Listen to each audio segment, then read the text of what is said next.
Brooks and Davis Real Estate Firm, LLC, offers more value than any other good full-service real estate brokerage firm when it comes to the sale of your home. We offer at least 27 things that contribute to your home selling in the least amount of time at the highest price. To receive our free home selling pamphlet, email us at info@brooksanddavis.com or call 713-665-8329. We also assist people who want to purchase homes or who are interested in getting their real estate license. Visit us at www.brooksanddavis.com. Are you an inspiring entrepreneur? Or maybe you're an entrepreneur looking to take your business to the next level. My name is Larry W. Brooks, and I am the author of Empowering Quotes for the Entrepreneur in You and The Entrepreneur Code. In these two books, I guarantee you there's success secrets that will take your business to the next level. I personally invite you to visit LarryWBrooks.com. Go under the books link and purchase your signed personal copy from myself. You have a great day and have an awesome 2020.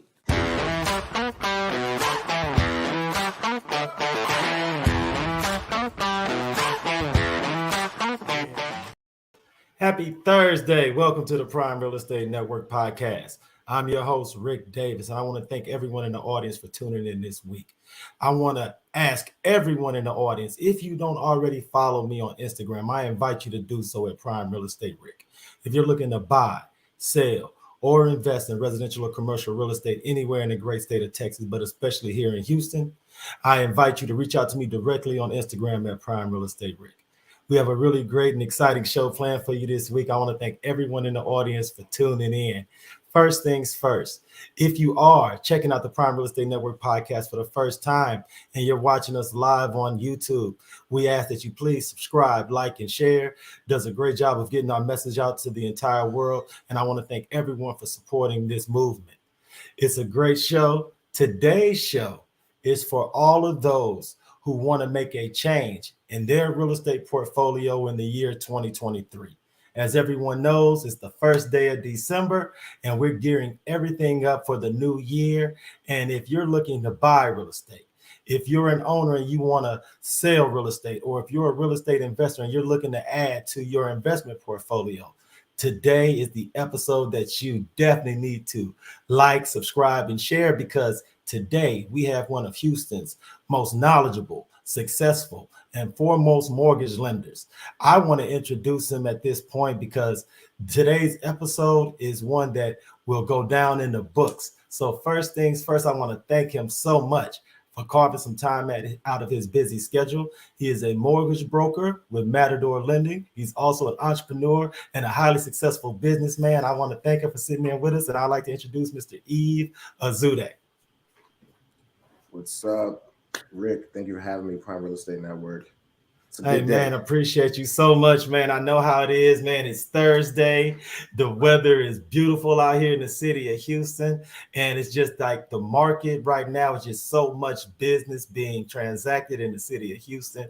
I feel blessed to be able to practice here in this city. And it's also a bigger blessing to be able to have professionals like you to sit in on the show, brother. So thank you so much for your time. Thank you. Thank you so much, man. I think you hit it right on the head. There's so much business happening that the general, let's just say, the masses aren't talking about. You know, there's a lot of fear mongering right now, and the message I've been telling even my residential buyers is think like an investor. Wow, that's deep. That's the most empowerment I can give them. Then we can start the conversation from there. You know, I speak to so many people, new agents, those that have been recently licensed, those that are studying towards getting their real estate license. And there's, to your point, there's so much fear mongering in popular media and social media that I've always found myself motivating and trying my best to inspire everybody to keep moving forward, because you can be successful if you're willing to travel that path that's less traveled. You know, as simple as you make it sound, I've had to take a step back, right, from what we know, our professional acumen, our day in, day out in this business that makes us comfortable in the water. I realize we speak confidently about things that scare everyone else.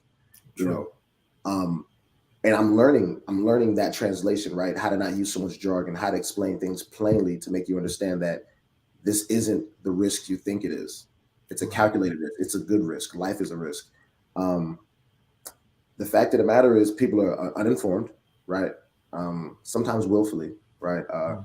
And people don't understand in order to make money in this business, you got to get your feet wet. You got to get in the water. And the earlier you get used to that water, the sooner you can actually start to thrive in the water. And I don't want to sound too vague or fake fake poignant, but the fact of the matter is you have to get used to the water before you can swim in it. And let's start. And yeah. And I hate to interrupt you because your points are so well taken, and I'm sure there's so many people in our audience that are in that market of being a first-time buyer. Right. We're coming up on the beginning of a new year. We're coming up on tax season.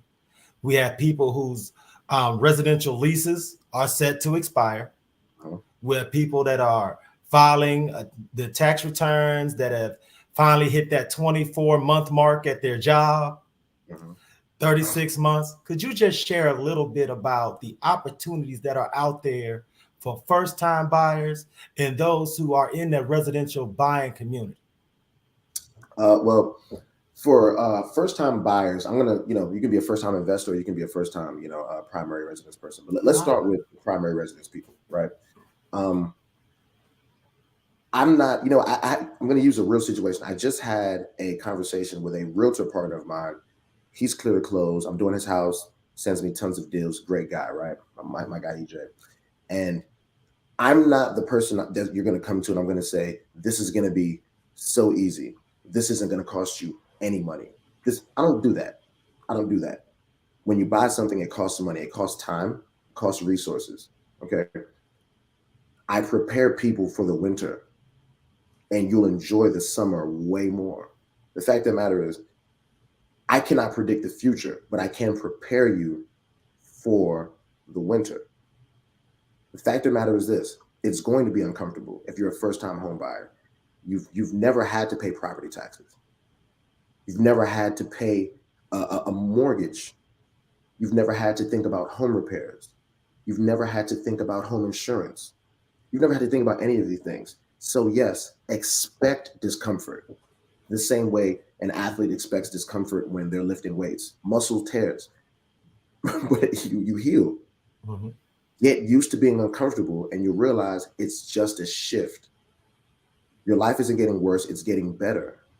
They're called winds of change. I can say this a million ways. First-time home buyers, do not come into any situation trying to get something for free. Because even if you do get a great deal, trust me, owning a home is not free.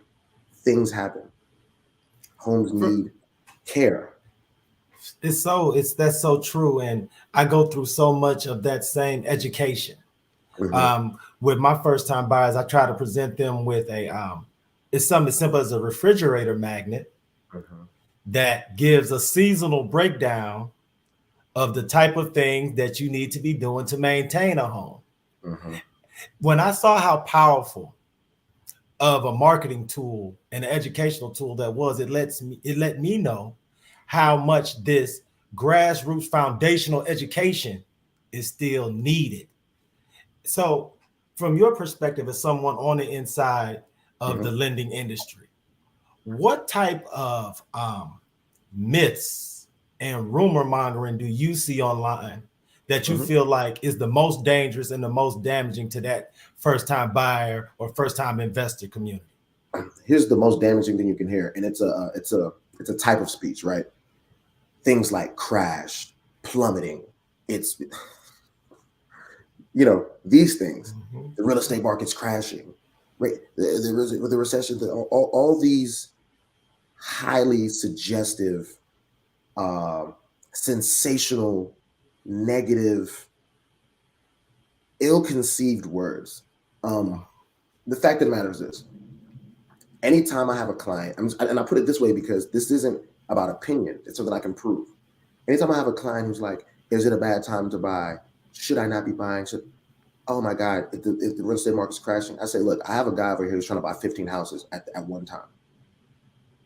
So You can pick your reality. I can't tell you how to think. I can let you know what's going on though, and you can decide. So the internet's not telling you. Well, you know what they are now. They're saying, what is that? JP Morgan Chase investing how much? Who's that? JP Morgan Chase investing how much in investment properties? Whatever it is, billions, whatever it is. The fact of the matter is, while there are people telling you not to buy, everyone else is buying. Everyone else is right. So I have to leave that there for them, right? So if I put a plate of steak in front of you, you either want it or you don't. But I don't want you to feel like I'm trying to sway you one way. I'm just letting you know I'm busy over here, and I'm telling you what these guys are getting busy doing. Right. That's as far as I'll go. I'm not going to tell you what to do because it's your money. I'm not going to count your pockets. I'm not going to tell you what's expensive. But I will let you know that this reminds me of the time where people are going to say a year from now, maybe 6 months from now, I wish I did such and such back then. I wish I did such and such back then. It just feels like that again, Rick. It Absolutely. feels like that again. It just feels like everything. And it's amazing how it's funny how every year, every semester, there's a new class of college graduates, fall and spring. And that equates to there's going to always be seasonally new people who are now recently qualified to enjoy the benefits of home ownership.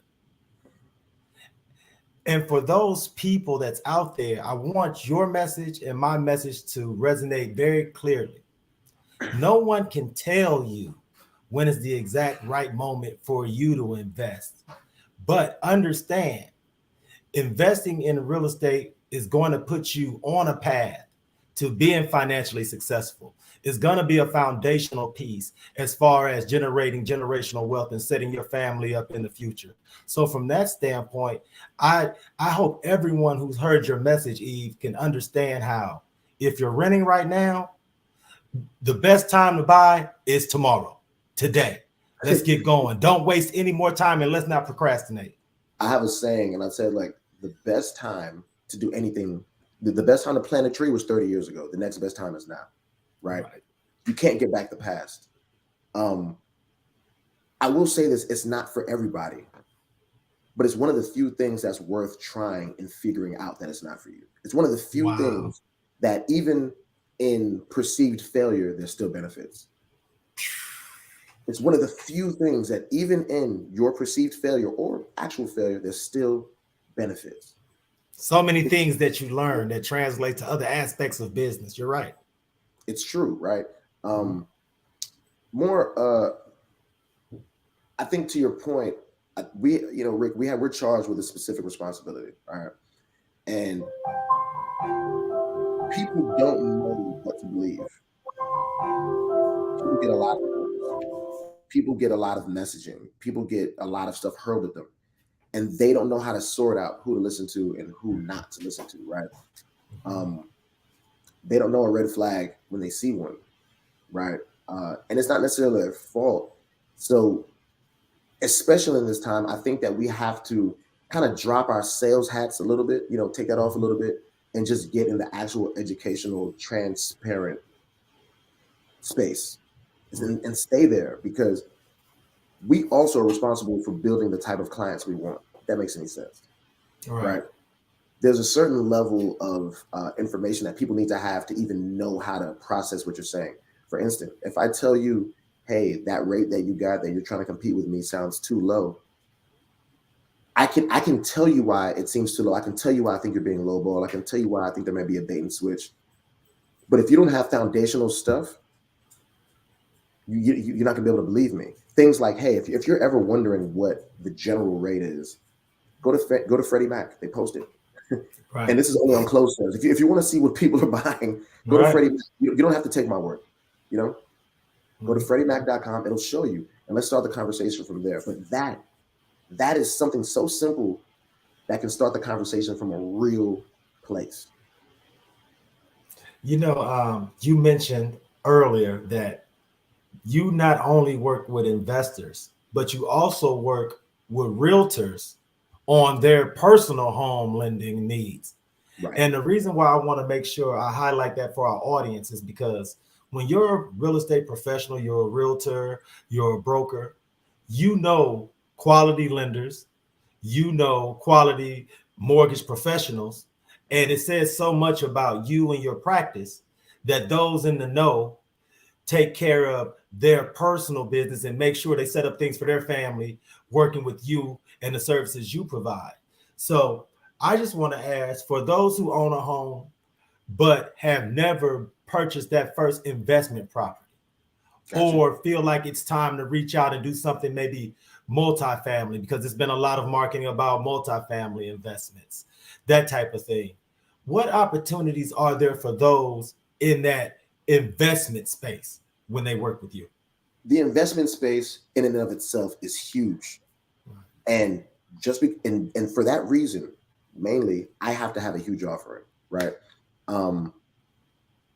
Over 4 units, we're going to go commercial. We have opportunities for that. Under 4 units, we have opportunities for that as well. Short-term, long-term, construction, conventional, bank statement, debt service coverage. I mean, we can run the whole gamut, okay?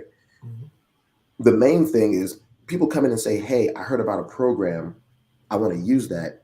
And for me, I feel like it's like putting the cart before the horse. I think we should talk first and find out. Let's see your profile, and then let's find a program to suit you, right? What I get a lot of times is, hey, my friend just got this. I'd like to do the same thing. Well, you're not your friend. You know, right. You don't have your friend's credit score. You don't have your friend's financial makeup. You don't have your friend's goals, right? You don't have your friend's timing. You don't have your friend's timing, right? It's huge, right?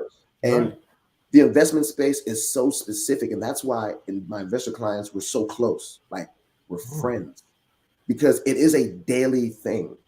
And I want to be so specific, but I'll just tell you something like this. You're investing to make money. The money you make and the deals you're going to get are going to be based around what your financial profile, a snapshot of where you are at this moment. Okay. That thing is changing. We have to stay close because the opportunities to make money are changing. If a market changes, your opportunities change, right? We have to modify things. We have to keep an eye on stuff. We have to refinance you out of other things. The fact of the matter is, you have to start the conversation. Mm-hmm. And I realize most people don't want to do that. They don't want to actually change the lifestyle. You have to, there's going to be a lifestyle change if you're in real estate investing. Mm-hmm. You're going to get involved and engulfed in conversation, in documentation. And most times people aren't ready to start this path because their paperwork is out of order, their finances aren't in order. It's okay. We can get them in order. When you get on a road trip, Rick, don't you gear up? Don't you maybe get snacks? Don't you go get gas? Yes, you do, definitely. Don't you? You got to check. You got to check your gear, and then we get moving. What I think you're illustrating for our audience is that you're truly a resource.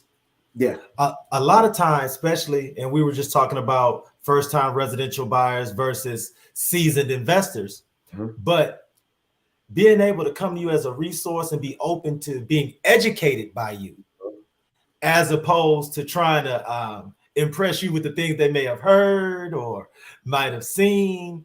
I think it's important that I give this advice to everyone in the audience as a realtor, real estate professional, that when you work with a lender, look at that lender as a resource.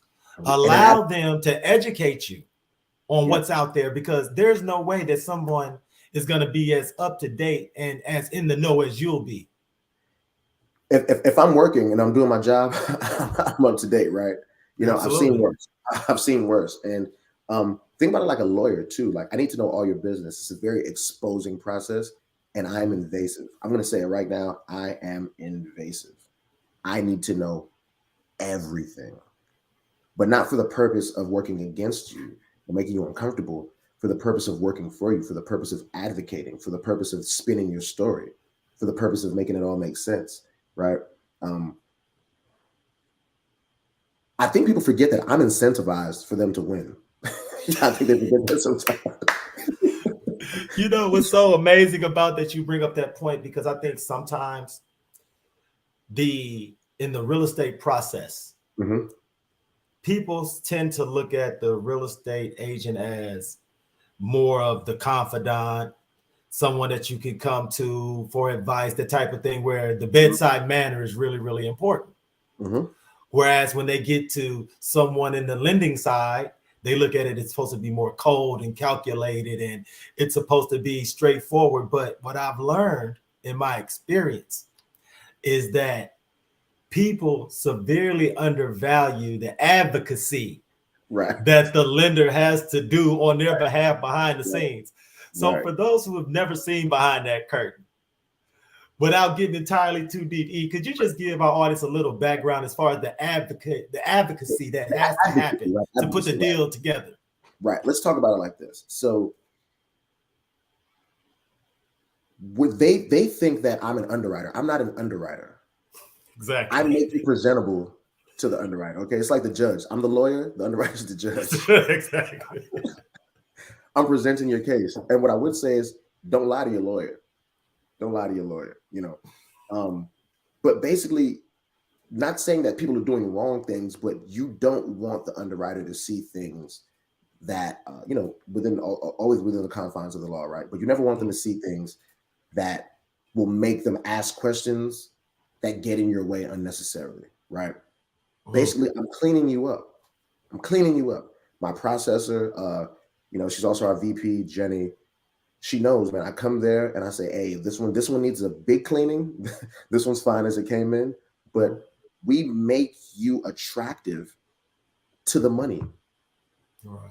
You know what? I'm gonna say this very basically, Rick.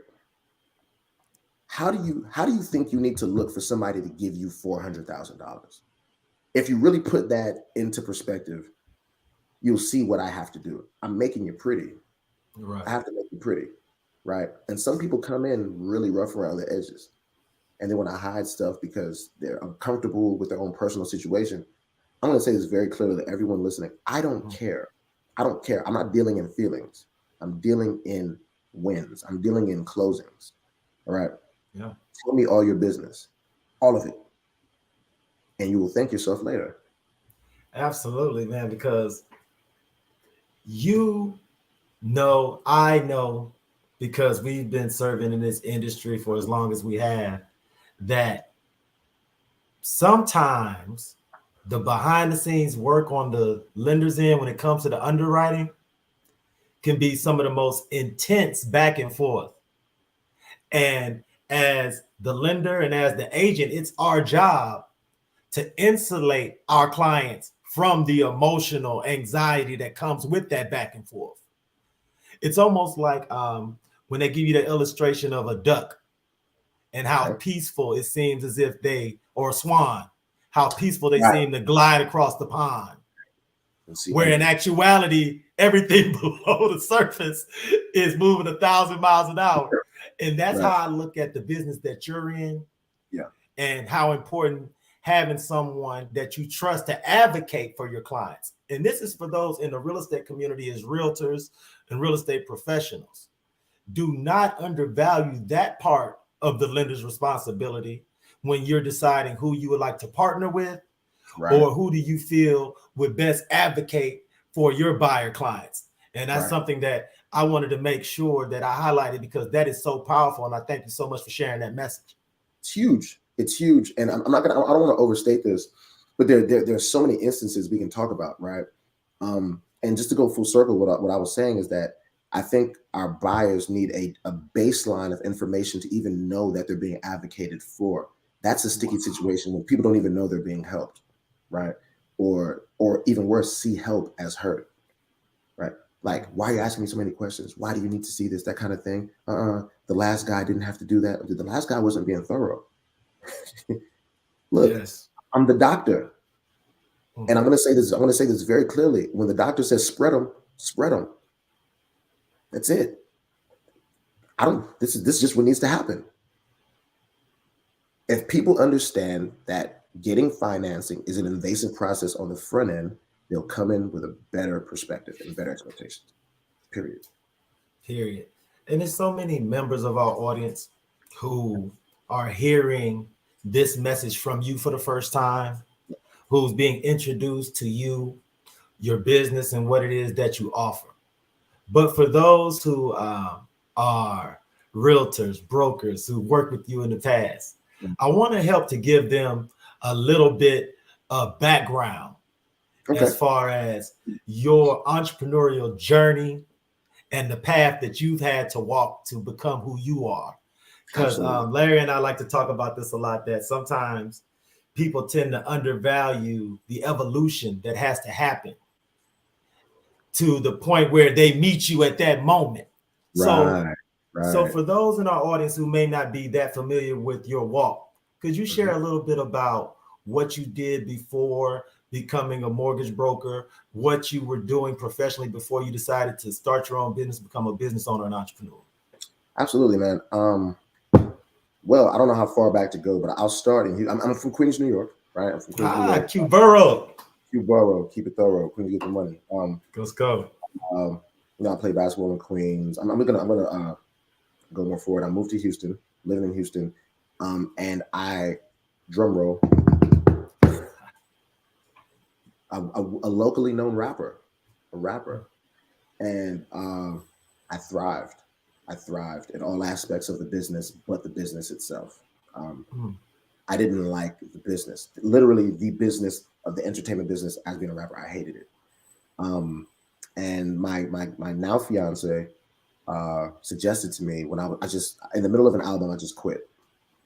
And she said, you should be a loan officer. You'd be really good at it. I'm a man of action. Immediately. Right. Immediately, I got straight to it. Passed the test. I've always been very intelligent. And passed the test and got with Matador Lending. Funny story is they weren't hiring in my interview, and I think my response was, "That's okay, it'll be fine." And they're just like, "No, we're actually not hiring." I'm like, "It's cool. We'll figure it out." That kind of thing. I ended up being hired, right? And what I realized, Rick, is that people is the constant through my whole journey. I've always been people centric, right? And I've always been tuned in to people's fears. Most advertising is geared towards manipulating people's fears. People are scared, and if you can get people to not be scared, they can start to hear correctly. They can start to listen accurately, and they'll act with more confidence. They do things with more diligence. So I say this to say that mortgage lending works immensely for me because people are scared. That's what I realized. People are scared. If for no other reason that they've never spent this much money. Right. Period. They've just never done anything this big.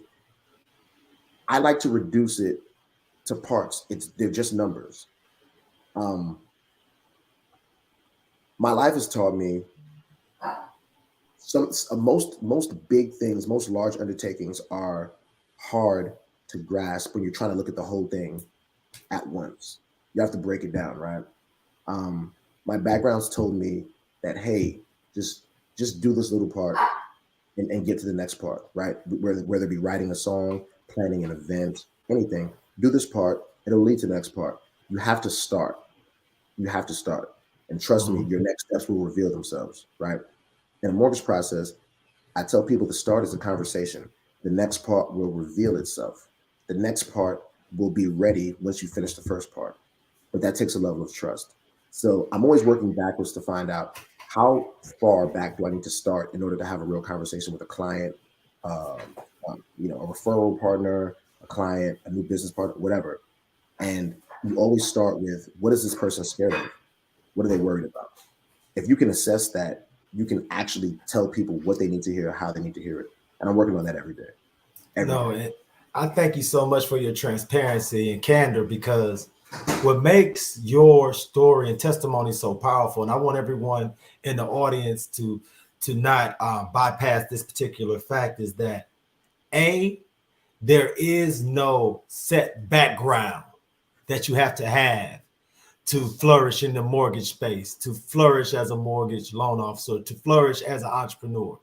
And second, the thing that I feel like is most impressive, and this is just a segue to my final question for you, and I want to thank you in advance for your time, is who in your family served as an example to travel this entrepreneurial path? Because even in entertainment, you have to build your base. You have to start off with a foundational platform, and you have to build your fan base. You have to build your knowledge. And for you to just be so comfortable transitioning to an entirely new lane, for some people, that can be anxiety ridden, it can be fear based, and it can cause procrastination. So when you think back to your upbringing and your childhood, was there anyone in your close circle that might have been that lighthouse or that beacon for you to not be afraid to walk that path? It's too easy. The question's too easy, Rick. It's too easy. Okay. You know, to say it plainly, I was a street kid. I was outside. I wasn't on the porch. And my sister, Roxanne Ozoude, refined me. Intentionally, daily, painstakingly refined me, smoothed my edges. Like, seriously, you see all this right here? This is my sister is the one who taught me how to be comfortable in my own skin. She told me it's okay to be the smartest person in the room. It's okay to speak clearly, enunciate. She told me it's okay to appear smart, to be different. She was in private equity, and she left private equity and started her own consulting firm. Right? She basically left something that people would pray for to strike out on her own. Okay. And that same thing, regardless of the direction of our trajectories, I left something that I was lauded for, popular for, in an instant to do something else, right? And that's not easy for everybody. Right. I'm not going to say it was easy, but it was simple. My sister might be my biggest fan and also my biggest critic, but I love it, right? And you always need somebody who knows you just a little bit better than yourself or a little bit differently than yourself, right? Because our view of ourselves can be a little skewed sometimes. Right. And I can trust her, with my eyes closed, that kind of thing. But I will say this, entrepreneurially, the confidence I have is because I had the benefit of having that confidence from a very young age. And I know it's hard to develop that later in life, but my sister said, hey, it's okay to be you. And you have to understand, before this, I'm about maybe like 6'1" right now. But in high school, I was very, very, very, very, very short. I grew 5 inches one summer. I even grew more in college, She said, hey, you're short, you're skinny, this is you. That's it. Work with what you got. That meant a lot to me to get it at a young age and to know that I had a big fan like that. She's like a second mother. But I thank Roxanne Ozoude immensely. I'm actually getting emotional a little bit. Like, I'm actually got to fall back. Like, oh man, this kind of hit me right now. She,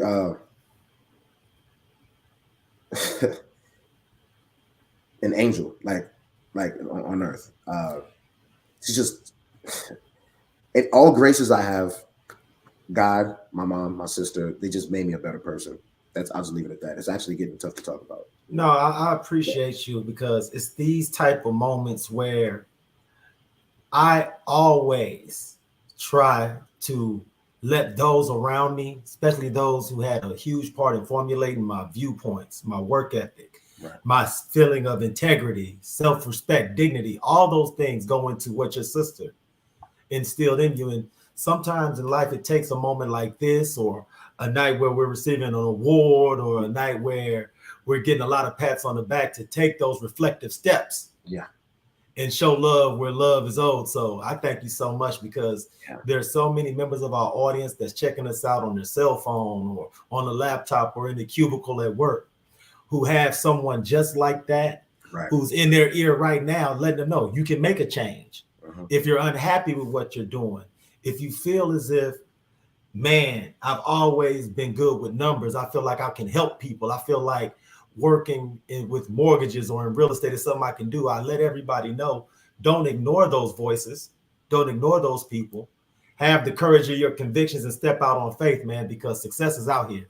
It's like you said, every time, especially in Houston, I look around and I just see so much abundance that it's just amazing to me how people don't necessarily take advantage of someone like yourself as a resource and an advocate, or someone like myself as a resource and an advocate. Rick, I have a final thought. I want to leave people with this. And I actually just thought about it right now as we're speaking.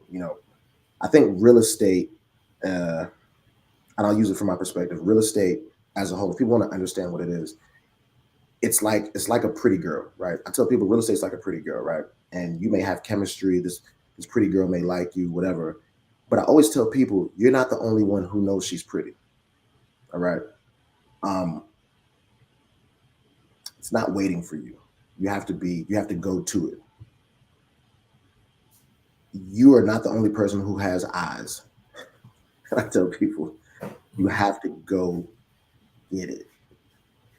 There are people who want exactly what you want, and they want it at the same time. You know, Mr. Ozoude, man, I want to thank you so much because, like I said at the beginning of our interview, I know how Thursdays are, especially in this profession. But for those members of our audience who want to make sure they stay tapped in, who want to be a part of your movement, who want to possibly in the future meet, greet, and interact with Mr. Yves Ozoude in person, is there any events? How can somebody stay in contact with you, stay in the know, and keep up with your movement and your brand? I'd say the most simple way, right? In a world where you can be contacted a million different ways, right? I say that in a simple way. Seriously, man, you can get an email, a Zoom call, Absolutely. So I've made it very simple on Instagram, Houston Lender.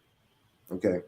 Contact me on Instagram. I realize there's a thing on Instagram where if someone's not following you, you don't follow them. Sometimes your messages go into like a weird box. Request. Just send me the message, Instagram. Houston Lender. And an event that I do with Riverway Title, Matador Lending, of course, we're a sponsor. Kruger Real Estate, they're a sponsor. It's called the Real Estate Social. Literally, the Real Estate Social. We do it monthly. That's also the Instagram for the Real Estate Social. I'm there. I'm very, very vocal there. I'm very visible there. I think that's always a good place to start, is where you can find me. Outside of that, reach out on the Instagram, ask your questions. I do my best to get back to everybody, but I applaud anyone who's ready to start the conversation. It's that simple. You have to start the conversation, because no, you don't know. You've heard, but you don't know. I agree totally, man. Thank you so much, man. If you ever have anything that's coming up, we love to support you. If there's ever opportunity for us to get into the studio together, do a live interview, I think that'll be powerful, man. So you gotta tell me twice. You gotta tell me twice. Thank you so much, man. I want to wish you nothing but blessings and nothing but abundance for the rest of 2022, going into 2023, man. Big, huge shout out to your sister, Roxanne. Big, huge shout out to the fam, man. Everybody back in Queens, man. Maybe your people in New York can tap in with us, man. So thank you so much, brother, man. Until next time, man, be blessed. Hey, have a good one, Rick. You too. Man, that was a great interview. Once again, I want to thank Mr. Yves Ozoude from Matador Lending for sitting in with me this week. Big, huge shout out to everybody at Brooks & Davis Real Estate Firm. If you do not follow and subscribe to Brooks & Davis TV on YouTube, I want to invite you to do so. Once again, check me out on Mondays with Coach Michael G. Davis. We do the Monday night real estate call-in show. We answer questions from buyers, sellers, investors, and agents and professionals. Everyone out there, big, huge shout out to the Texas Real Estate King, Mr. Larry W. Brooks. He'll be back in the building with us next Thursday. On behalf of myself and everybody at the Prime Real Estate Network, everyone out there this weekend and beyond, please be safe and be blessed.